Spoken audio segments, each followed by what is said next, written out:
Welcome to the final class of our Introduction to History course. Today, we'll just be starting off by continuing where we left off, which was the start of World War II.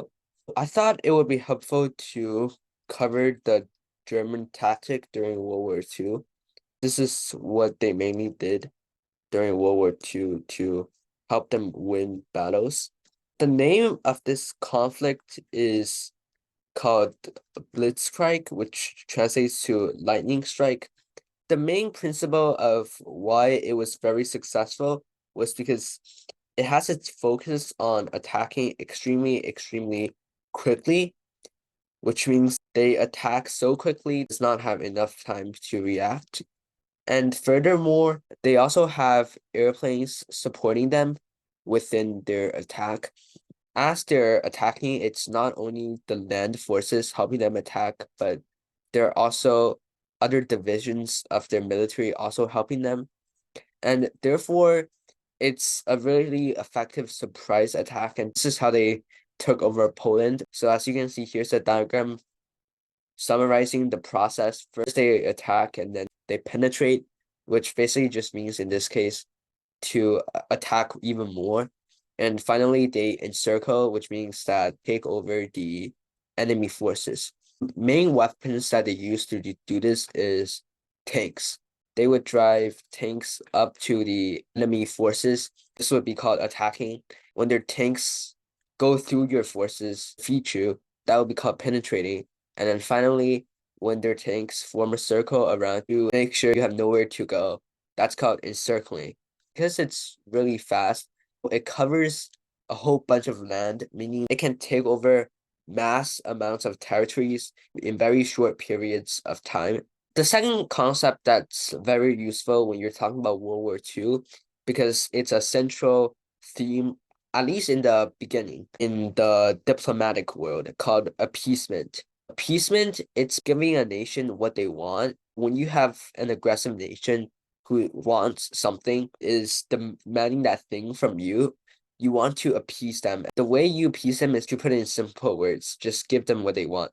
It's like if someone tries to rob you of your money, you just give them the money to make sure that they don't get mad at you. This was the main diplomatic method used by Britain and France in the very beginning stage of World War II. Spoiler alert, it didn't really work because you can't give things to your enemy. Your enemy is not going to stop attacking just because you gave them what you want. Most example of this in action will be the Treaty of Munich, which was when Britain and France gave territories to Germany. And also you see Mussolini, who we'll cover later here, but the main signers of the treaty were Britain, France, and Germany. The main topic of this treaty was that if Britain and France agreed to give Sudetenland to Germany, that would make sure Germany wouldn't take any other territories. Just as a quick recap, and we'll get into this later too,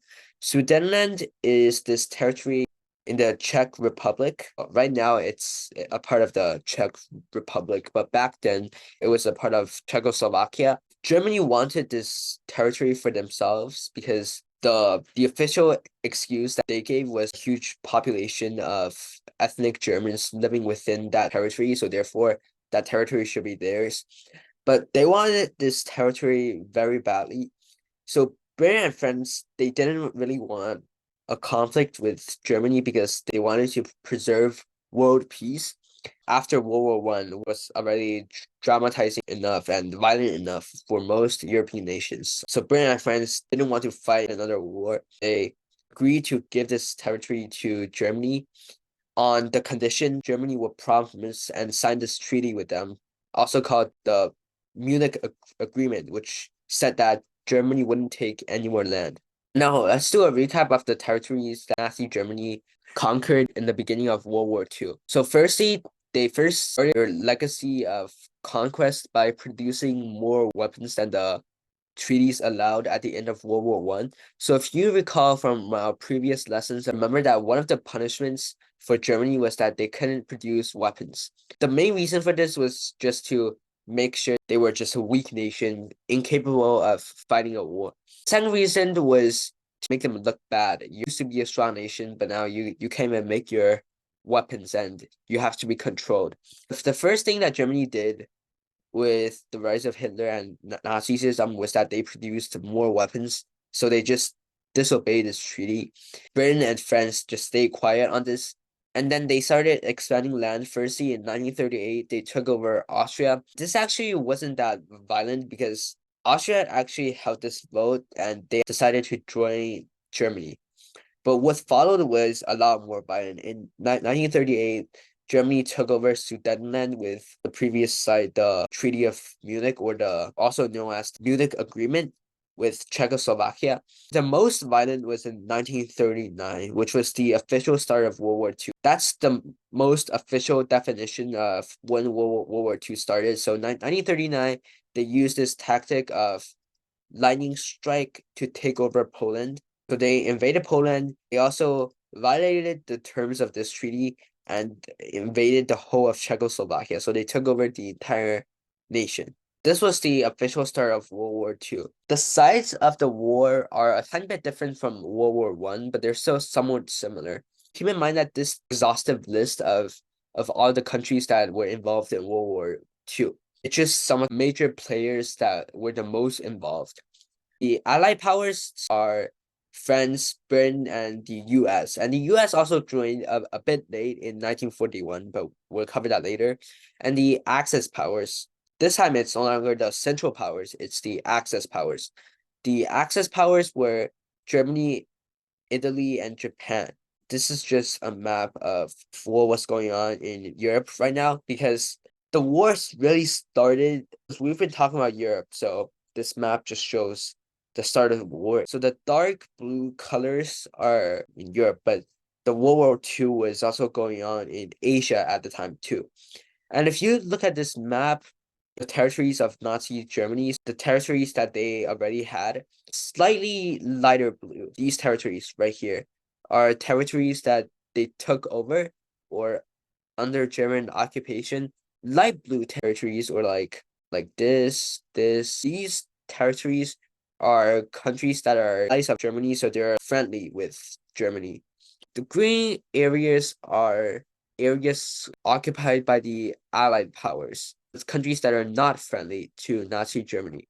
Finally, the gray countries, so like these ones, are countries that somehow, because it's really not that easy, that somehow managed to stay out of World War II. We're not involved in the war. We're neutral the entire time.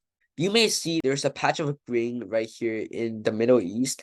These countries still had colonies back then. So their colonies also went to war. And this belonged to France, Syria. Now let's get into each of Axis powers, why they became involved in the World War II. Let's start with Italy. The main reason why Italy became involved in World War II was they were crippled by World War I. So in other words, they were defeated. When I say defeated, I don't mean they were beaten in the war like Germany and the Austrian-Hungarian Empire were.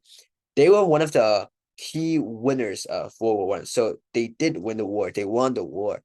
But their economy, their country was still destroyed by World War I because, as I've said before, it takes a tremendous amount of human resources and also financial resources to fight a war. Your country's economy is going to suffer a lot. This country was certainly seeing this a lot because they were having trouble adjusting to the circumstances after the war because their economy was down.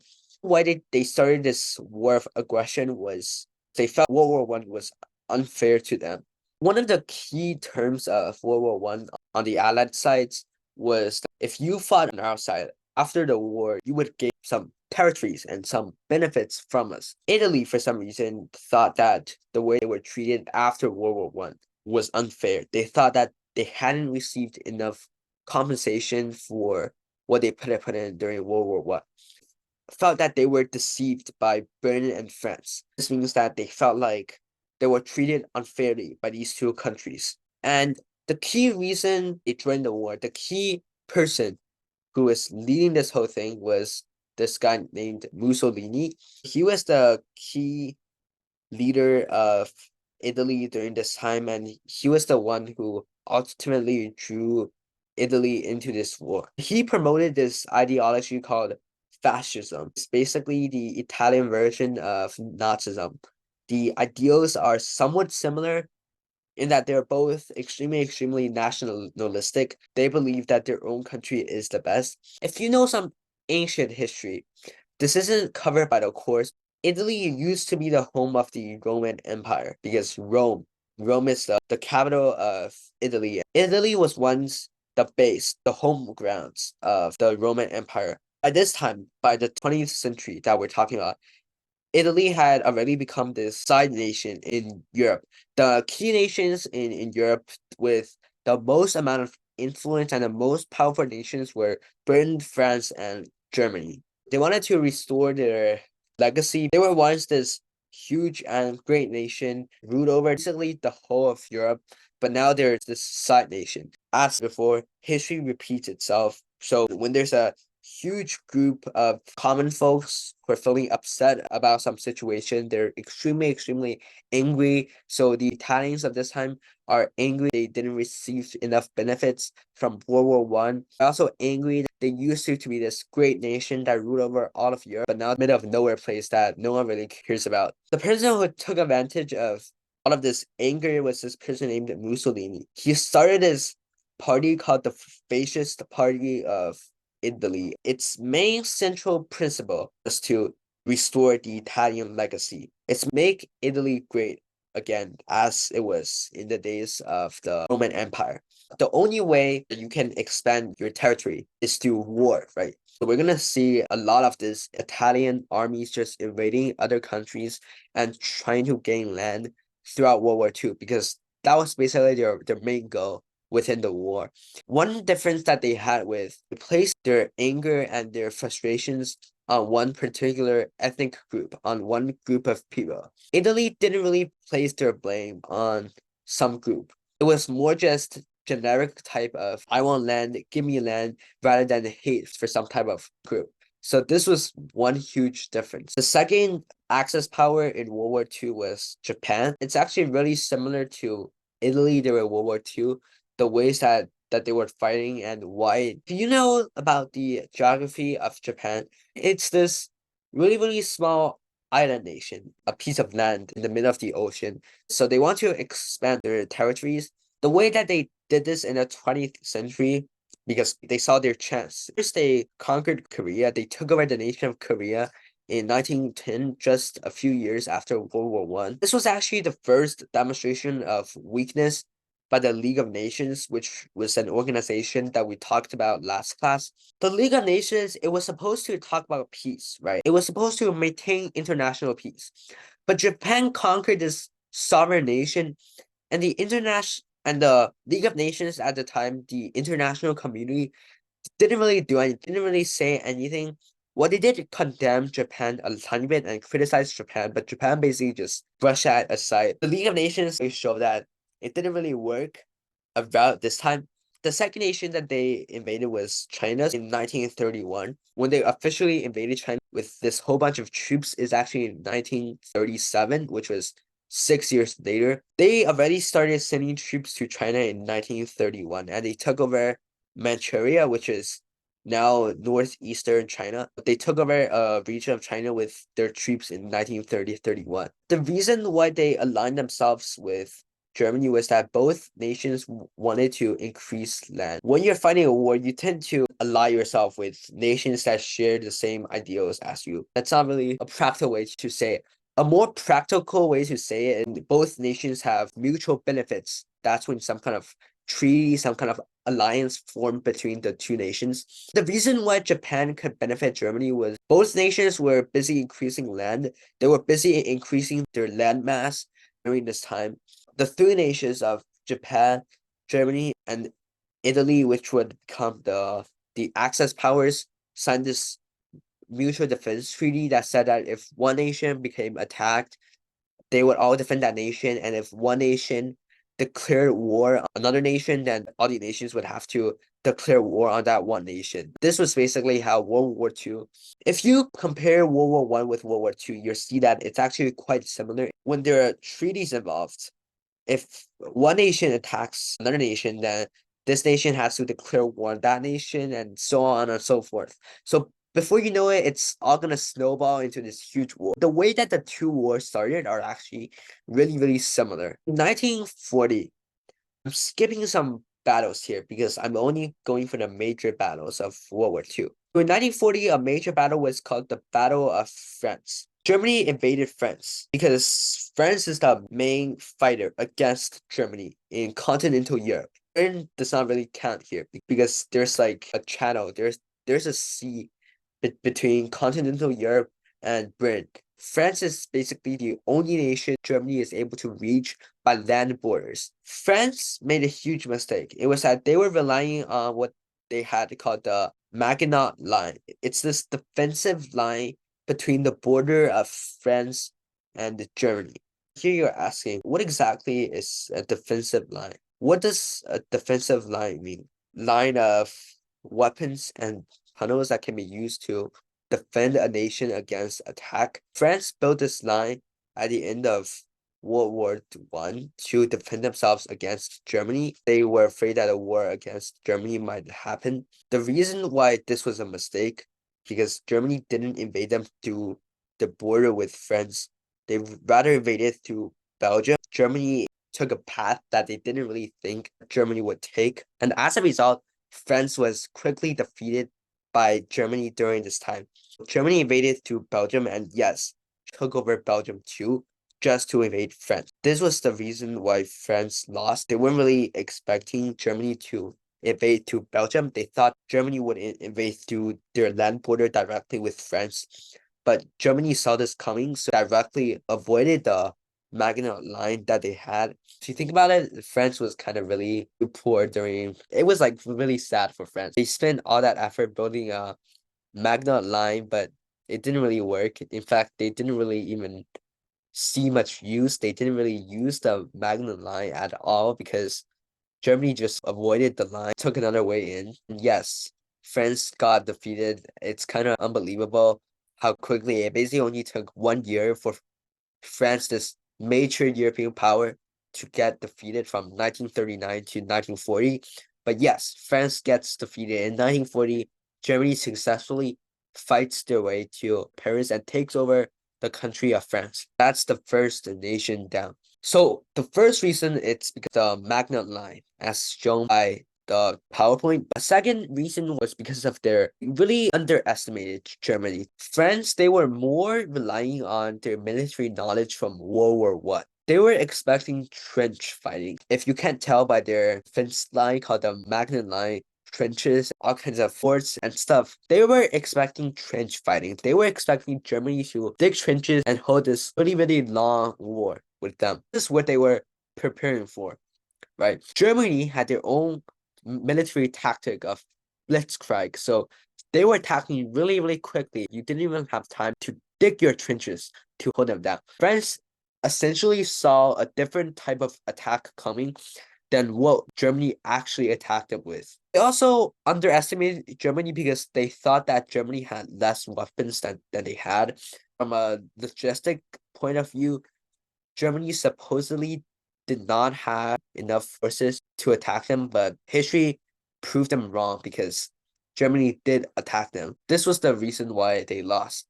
It wasn't so much of a military failure. It wasn't like they couldn't fight against Germany with their weapons. It was more of command failure. It was more of the failure of the higher ups to predict what kind of war they would be fighting because you have no way of winning a war if you don't even know what type of you're going to be fighting, right? If you bring ships to this land battle, you're sure just no way you can win that battle. That's the reason why they lost. And the second major battle was in 1942, and it was called the Battle of Britain. So if you can see the pattern here, in 1940, there was the Battle of France. In 1940, there was also a Battle of Britain. Germany was waging wars on both of the main allied nations in continental Europe at the time. They waged war against Britain. Britain has one advantage compared to France. It's that France is in continental Europe. And whenever I say continental Europe, I mean that France shares a border with Germany, meaning that France has this land border with Germany the Nazi forces can go through and invade France with. But if you look at the map here, so this island right here is Britain. This is France. all this territory, it's all controlled by Nazi Germany right now. There are troops stationed here. There's an English channel separates Britain from France. So what this means for Germany is that Germany can't really invade through land. Germany would have to prepare ships. It's a lot more complicated than fighting on land because for ships, right, first of all, it's a lot more expensive. And second, there are a whole ton of factors that can influence such a naval battle. Because when you're fighting with ships, you have to see what the conditions on the waters are like. Because the wind, the sea can all make your ship go in a different direction. The third reason was once you're near these beaches or these stretches of land, these promontories just off of the coast of Britain, your ships have to dock, meaning that your ship has to stop to make sure soldiers can go onto land and fight. To somehow arrive at the promontory without your ships getting sunk by the naval defenses, you also have to know where to land and not get your ships stuck on the beaches, right? Britain, it's not your land. It's not Nazi Germany's land. They don't really know the terrain well. So they don't know what beaches are the best ones to land at. Only way Germany could fight this war was over sea. Basically sent whole ton of airplanes directly to Britain to fight. They also had used their bases in France. So keep in mind that France, it's now officially Nazi German territory. So Germany had all kinds of territories. France had their camps and air bases, as you can see on this map with these dots. So now the situation it's looking really grim for Britain. At this point, Germany had just conquered a whole bunch of territories all across Europe, and the only country that was still fighting against Nazi Germany right now was Britain. France was gone. Germany was winning territories all across Europe. During this point, it was a really, really dark time for Britain. The Battle of Britain, it's also really, really brutal because there were tons of casualties. A lot of these casualties are actually civilian casualties because the way sending airplanes to burn and dropping bombs over the land. But the main problem with dropping bombs don't have eyes, so you don't really know who exactly you're striking. It could be some kind of soldier, but it could also be regular civilians. This made it really, really complicated because during multiple points within the war, it were really civilians who were hit by the bombs, not really soldiers. And I should conclude by saying that Britain actually won this battle. They actually defeated the Germans, and the key reason because they refused to surrender, so they refused to surrender to the Germans. They also had a significant home field advantage, meaning they knew where their key points of strategic importance were. They knew where the points to protect were, but the Nazi Germans, they didn't really know that. So that made it hard for them. Now to the battle on the Eastern Front. Nazi Germany was initially allies with the Soviet Union. When I say the Eastern Front, I'm only talking about the Soviet Union because that was the only main nation on the Eastern Front, basically the only nation that was involved in the war. And the reason why they were initially allies with the Soviet Union was they invaded Poland together. Soviet Union also invaded Poland just on with Germany, but Germany also invaded Soviet Union despite initially being friendly nations or allies in the war. In 1941, they set off Operation Barbarossa. It was basically this plan to invade the Soviet Union, official invasion of Soviet Union. They also used their strategies of blitzkrieg to invade Soviet Union. Initially, the first nation that successfully, I shouldn't say nation, but now is a sovereign state. The first nation successfully conquered was Ukraine. This back then was a part of the Soviet Union. They basically conquered this huge chunk of Soviet land. This battle was really, really brutal because there were a whole ton of atrocities committed during this war. There were a lot of German war crimes during this period. Most of this war crime is treating prisoners badly. There were tons of Jewish in the Soviet Union, so they set up a lot of concentration camps. These were just atrocities that were committed beside the actual fighting. It was actually a lot more brutal. Let me put it this way. Their army was a resource for them because they had a large population. They had a huge amount of land. Their army was a resource. So one of their main ways of attack was basically just to charge at the enemy side. If they keep on charging, at some point, the enemy lines will completely collapse and they will be able to go through. The Downside of this was meant they lost a lot of their soldiers just by charging at the other side. The Battle of Moscow was actually the first major Soviet victory. What this means is that this may sound good, but this actually is not good for the Soviet Union because up until the Battle of Moscow, they've been losing every single war. Moscow is the capital of the Soviet Union, and it's still the capital of Russia. Germany had already arrived front steps, the front gates of their capital and where their central government was located before they actually won a single major war. This was their first major victory. It was the Battle of Moscow. But the Soviet Union eventually caught up and they counterattacked. So what does a counterattack mean? It's defensive, it's also offensive. And you defend by attacking. Someone attacks you and you strike them back.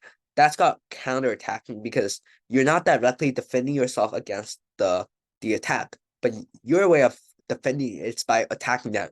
So this is the Soviet counterattack. The key reason why Germany eventually lost in the Soviet Union was because of Soviet winter. Soviet Union, it's the north. It's in Northern Europe.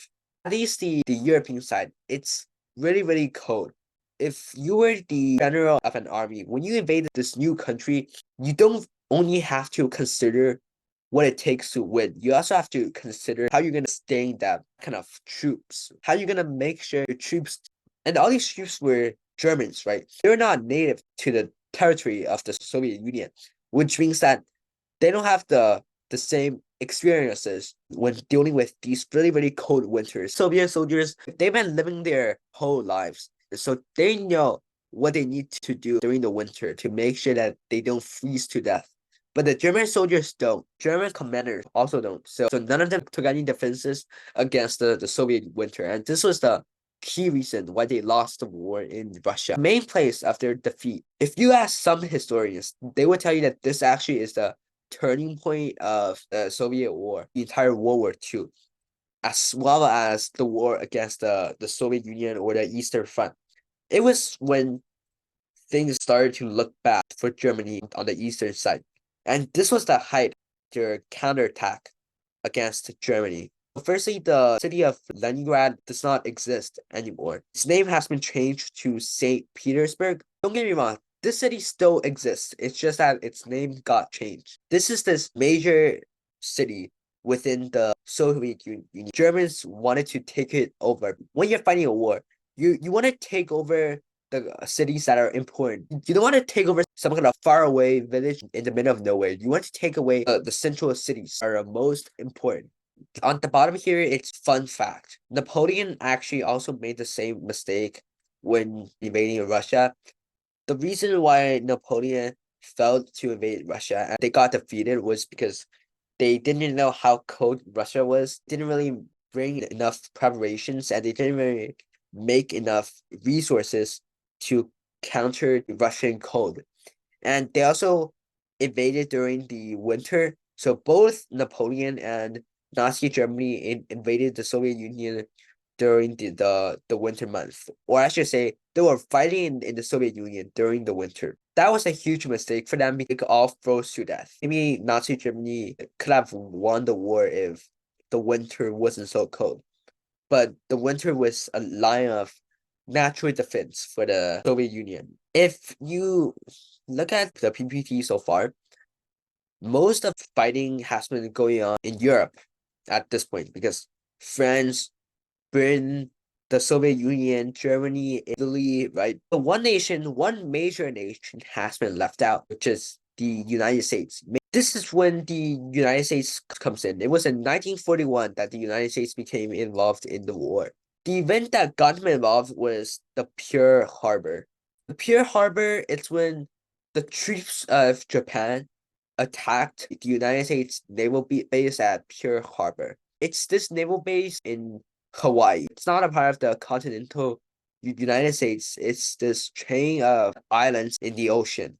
This, of course, was a Japanese victory because it wasn't even a battle. It was basically just a whole bunch of Japanese airplanes carrying out a surprise attack against these naval ships. They were going about their everyday normal businesses, just not prepared for any type of. At this time, the United States still wasn't involved in World War II. The Japanese armies just attacked them anyways. This should be violation of human rights, a few international conventions, because you can't attack a nation when they're not at war with you. At this time, the United States was still technically legally neutral. So you can't just attack a neutral nation. But why did they attack the United States for no reason or seemingly no reason?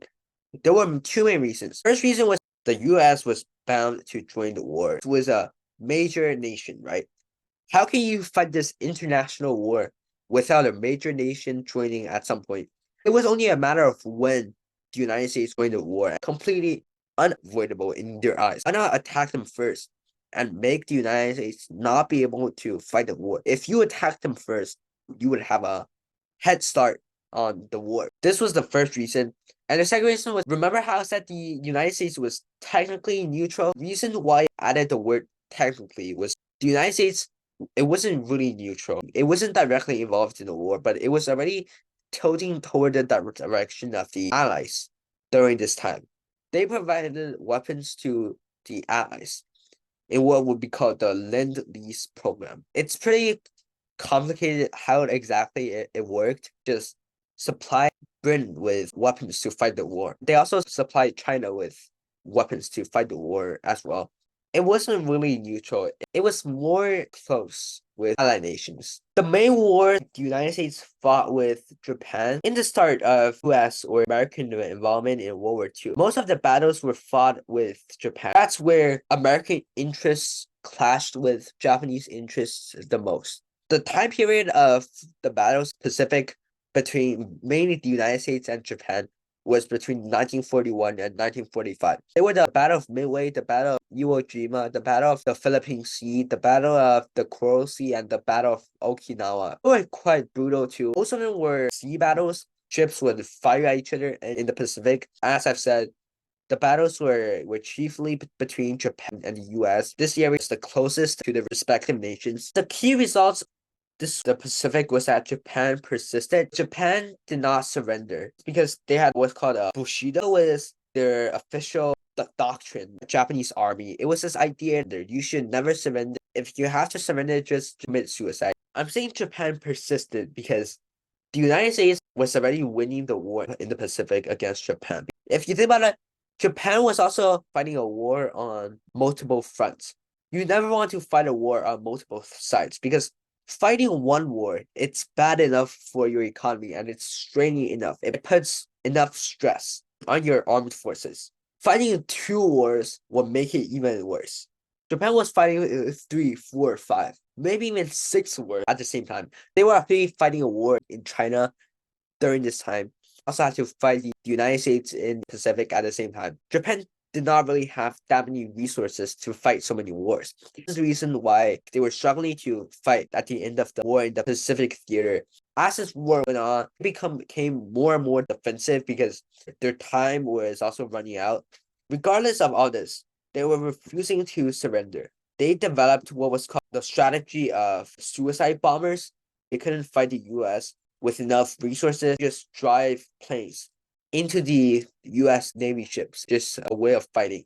But the US didn't really want to deal with so much hassle. They developed the Manhattan Project. Basically, this code name for the atomic bomb because they wanted to end the war really quickly. They eventually used their bombs in 1945 when they dropped their 2 bombs. One on Hiroshima and another one on Nagasaki. Japanese industrial city dropped these 2 atomic bombs. This was the last strike, the last blow to Japan. This was the last blow that made sure Japan could not fight the war anymore. With this came the end of World War II. Japan was out of the war, as you're going to see by this World War II ends newspaper right here. The war in Europe also ended because the Allied forces, they were pushing back against Germany. They were fighting their way against Germany. The exact sequence of events was that first they invaded Italy. When I say they, I mean the British and the American forces. The first Axis nation they defeated was Italy. The second nation they took from Nazi Germany was France. They prepared a lot of troops in Britain to fight against Nazi Germany. So hundreds upon thousands of them crossed English Channel to arrive in France to take territory from Nazi Germany. France was essentially occupied by Nazi Germany at the time. After they successfully took France away from Nazi Germany, after they successfully reclaimed France, France shares a land border with Germany. So they used that land border to invade Germany. They started conquering German territory. If you visualize the picture, Germany was also fighting a war on both sides. They were fighting on the Western Front against France, Britain, and the United States, also fighting on the Eastern Front against the Soviet Union. Essentially, they were squished in the middle. Britain and France and the United States were invading from the West. The Soviet Union was invading from the East. And these forces actually met in Berlin. They successfully took over Nazi Germany, and the forces met in Berlin. World War II, as we will all know it, was over. Now, this doesn't really mean that after the war, Nazi Germany, or well, I guess I shouldn't call it Nazi Germany because the government basically taking down the country of Germany. It's no longer this major European nation. It's no longer a major European country. So this war is surely influential. With that, I conclude the class. We arrived at the end of World War II. Thank you everyone for coming, and thank you for your support.